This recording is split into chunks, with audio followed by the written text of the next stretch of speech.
نایاب نے چاروں طرف نظر دوڑائی۔ کمرہ بہت اچھے سے سجا ہوا تھا، کرینے سے لگی ہوئی 2 میزیں، سامنے پڑی 4 کرسیاں جس میں سے ایک پر وہ خود بیٹھی ہوئی تھی۔ نظریں تو کمرے کا طواف کر رہی تھی لیکن دھیان سارا اس بندے کی طرف تھا جس نے اپنا نام شہیر احمد قریشی بتایا تھا اور جو اس پوری بزنس چین کا موجودہ مالک بھی تھا۔ کیا پرسنالٹی تھی اس کی! لیکن اس میں ایک اور چیز بھی اسے آج نظر آئی جو اس دن مفقود تھی جب وہ اسے کافی ہاؤس میں نظر آیا تھا، اور وہ تھا تکبر۔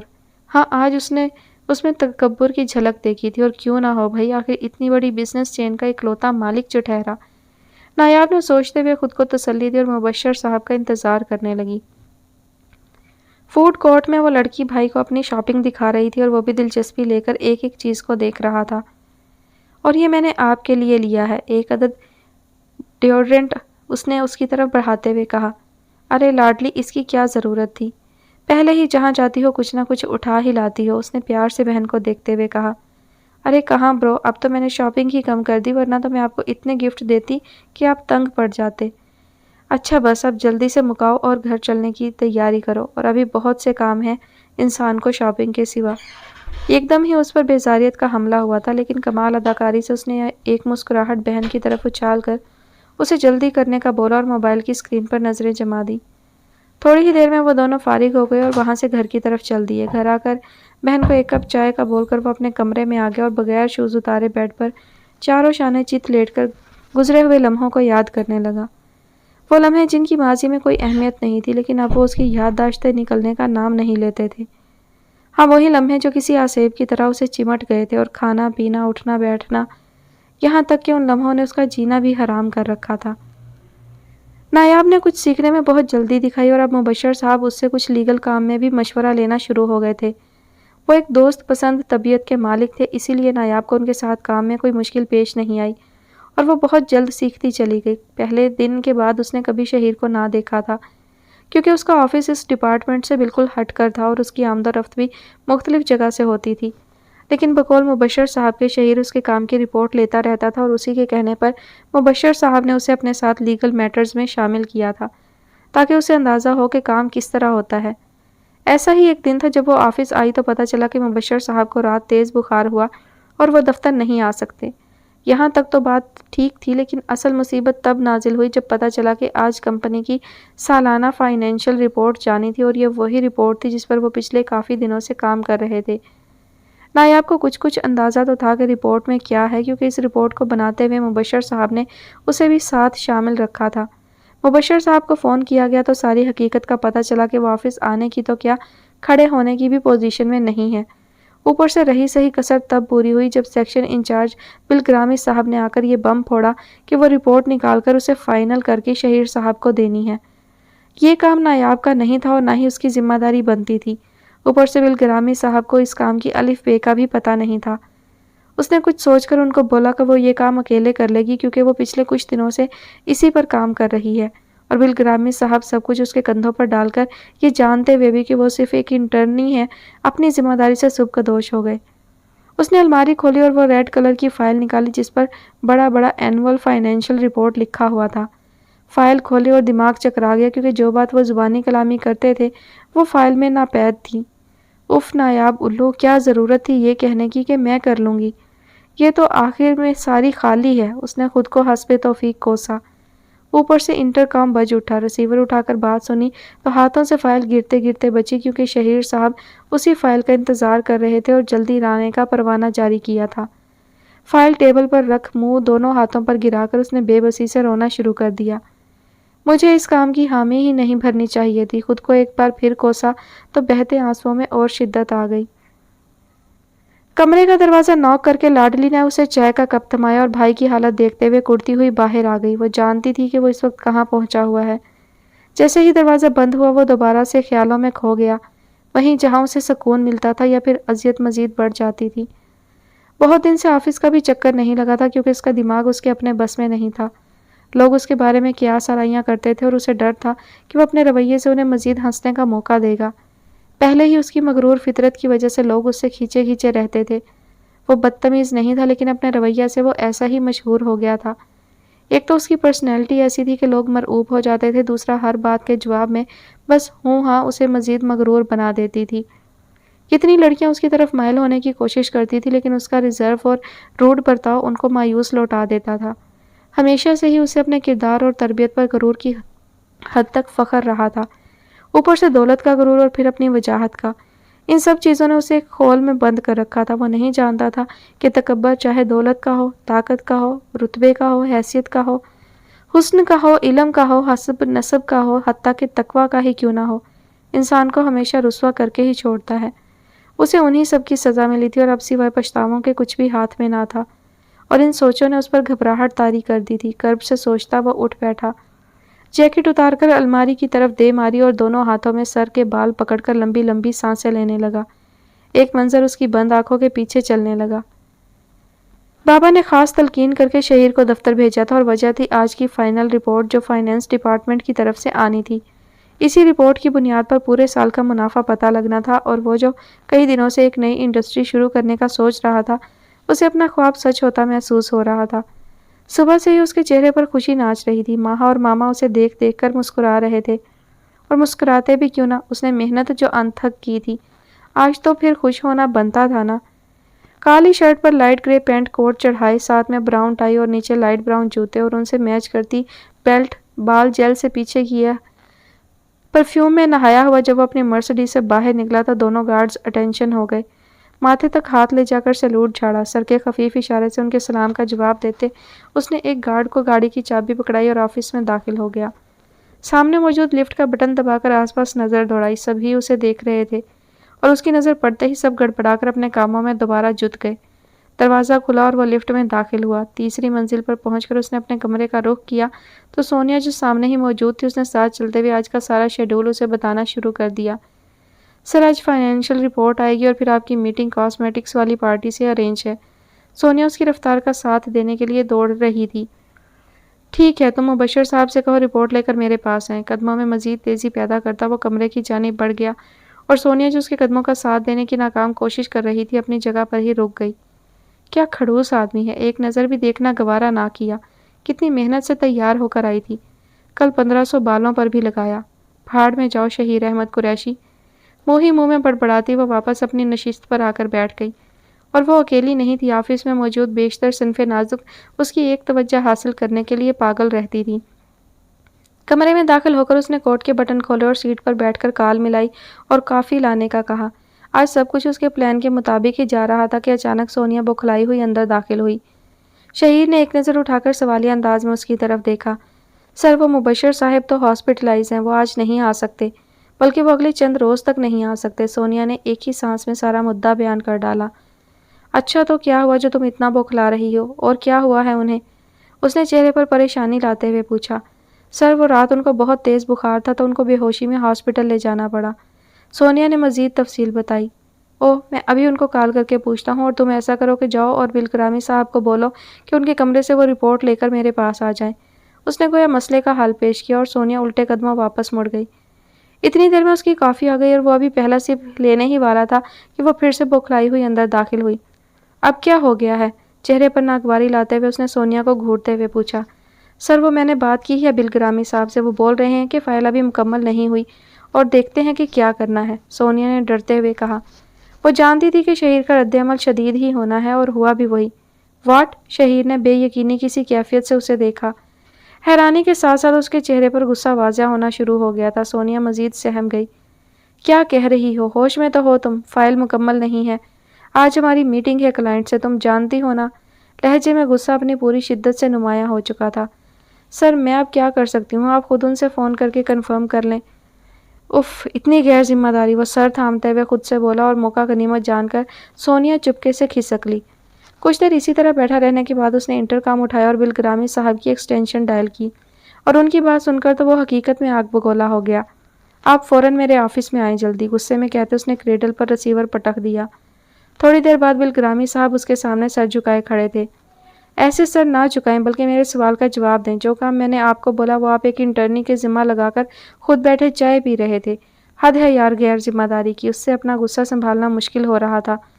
سر، وہ کام تو سارا مبشر صاحب ہی کر رہے تھے، اب مجھے کیا پتا کہ فائل میں کیا تھا، بالگرامی صاحب نے بے تکا جواز پیش کیا، اور آپ نے اپنی کاروباری صلاحیت کا ثبوت دیتے ہوئے اتنا ضروری کام ایک کل کی آئی ہوئی انٹرنی کے سپرد کر دیا۔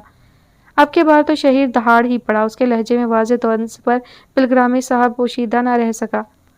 سر وہ میں شرمندہ ہوں، آپ فکر نہ کریں، میں کچھ کر لیتا ہوں۔ بلگرامی صاحب کو اپنے کیے گئے بھنڈ کا پورا احساس ہو گیا تھا، سو انہوں نے چور نظروں سے دیکھتے ہوئے ہلکی آواز میں جواب دیا، "You just get out of my office، میں خود ہی دیکھتا ہوں۔" اس نے ضبط کی انتہا پر پہنچتے ہوئے بلگرامی صاحب کو باہر جانے کا اشارہ کیا۔ ان کے باہر نکلتے ہی کوٹ اتار کر دیوار پر دے مارا اور پھر سے اپنے بال مٹھیوں میں جکڑ کر صوفے پر بیٹھ گیا۔ اف، کیا نمونے پال رکھے ہیں میں نے آفس میں۔ اس کا بس نہیں چل رہا تھا کہ سارے آفس کو لائن حاضر کر لے۔ اس کا غصہ ایسا ہی ہوتا تھا، اول تو آتا نہیں تھا، لیکن جب آ جاتا تھا تو پھر بہت مشکل سے جاتا تھا۔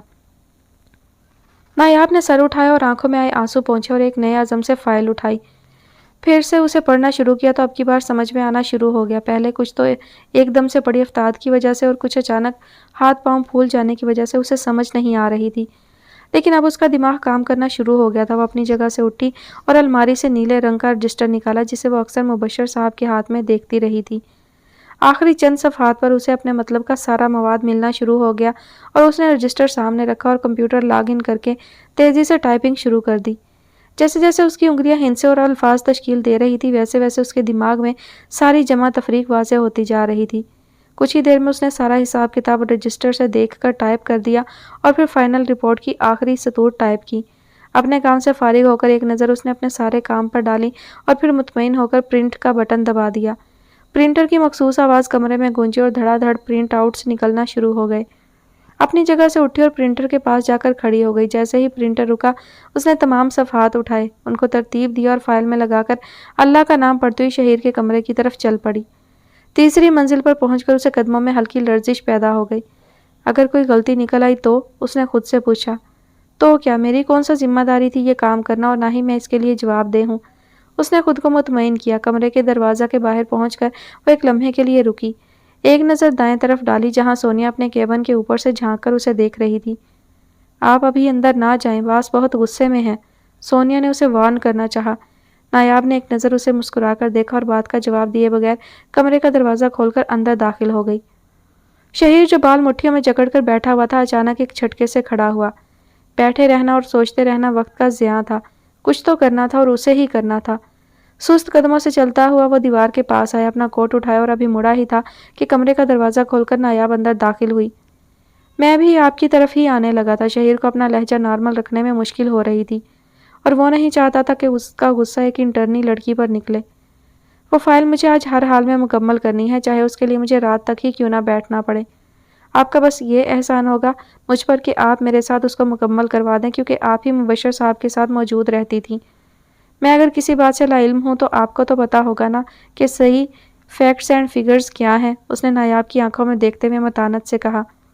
پیلی شرٹ جس پر سفید دھاگے کا کام ہوا تھا، نیچے سفید ہی رنگ کا چوڑی دار پاجامہ پہنے، اخروٹی بالوں کو شانوں پر پھیلائے، دوپٹے کو گردن میں مفلر کی طرح لپیٹے، دونوں ہاتھ پیچھے کیے اور پیروں کو باہم ملائے وہ نقص سی تیار اور کنفیوز لڑکی اس لمحے شہیر کو بہت اچھی لگی، لیکن دماغ میں فائل پھنسی ہوئی تھی، اسی لیے دوبارہ سے بولا، آج یہ کام لازمی کرنا ہے ورنہ ایک تو میرا بہت نقصان ہوگا اور دوسرا میری ساکھ بھی داؤ پر لگ جائے گی۔